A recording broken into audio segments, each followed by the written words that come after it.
এই ডালে কোনো রকম পাতা ছিল না, এই ডালটা পুরো খালি ছিল। পোকায় একেবারে সমস্ত পাতাগুলো খেয়ে ফেলছে এই গাছের। তো এই গাছটাতে আমি যতই পরিচর্যা করি না কেন, এই গাছে কখনো পাতা হয় না, কখনো ডালপালা হয় না। আসসালামু আলাইকুম মামারা। মামারা দেখো, আজকে আমি আসছি হচ্ছে আমার আমের বাগানে। এই যে গাছটা দেখতেছো, এটা হচ্ছে একটা বিদেশি জাতের কাটিমন চারা। এই গাছটা মূলত 12 মাসে আম ধরে। কিন্তু এই গাছটা আমি লাগানোর পর থেকে এখানে বিভিন্ন ধরনের পোকামাকড়ে গাছটা একেবারে পাতা ঠাতা খেয়ে একেবারে সব কিছু শেষ করে ফেলছে। তো এই গাছটাতে আমি যতই পরিচর্যা করি না কেন, এই গাছে কখনো পাতা হয় না, কখনো ডালপালা হয় না। তো যার কারণে আমি এইভাবে আধুনিক পদ্ধতি অবলম্বন করে নতুন চারা তৈরি করতেছি। তো মামারা দেখো, আজকে আধুনিক পদ্ধতিটা আমি তৈরি করেছি। তো আমি এখন খুলে দেখাবো যে কিভাবে আসলে সুন্দর এবং তরতাজা পাতাগুলো এই গাছ থেকে বের হয়েছে। তো ক্যামেরাটা নিয়ে একটু সামনে আসো। প্রথমে মামারা আমি এই ডালটা থেকে খুলবো। এই যে দেখো মামারা, এই ডালে কোনো রকম পাতা ছিল না, এই ডালটা পুরো খালি ছিল। পোকায় একেবারে সমস্ত পাতাগুলো খেয়ে ফেলছে এই গাছের।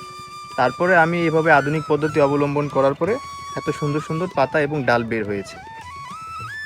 এখন মাঝখানেরটা খুলবো মামারা দেখো।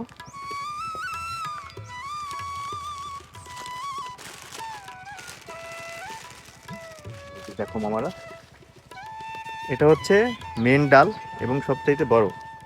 এই ডালেও কোনো রকম পাতা ছিল না, সমস্ত পাতা মামা একবারে খেয়ে ফেলছে পোকাতে। একেবারে শুধু খালি ডালটা ছিল।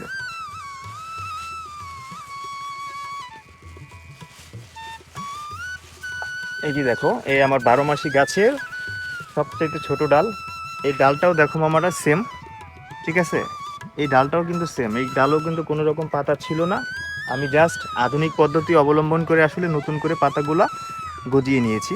এই যে মামারা দেখো, এই যে নতুন করে আবার পোকাতে ধরতেছে। ক্যামেরাটার সামনে নিয়ে পাতাটা দেখাও। এই যে পোকা, দেখছো মামারা, নতুন করে এই যে পোকাতে খাচ্ছে আবারও। আমি একদিন আসলে বাতটা এবং পলিথিনটা খুলে রাখছিলাম, যার কারণে নতুন করে আবারও পোকায় ধরতেছে।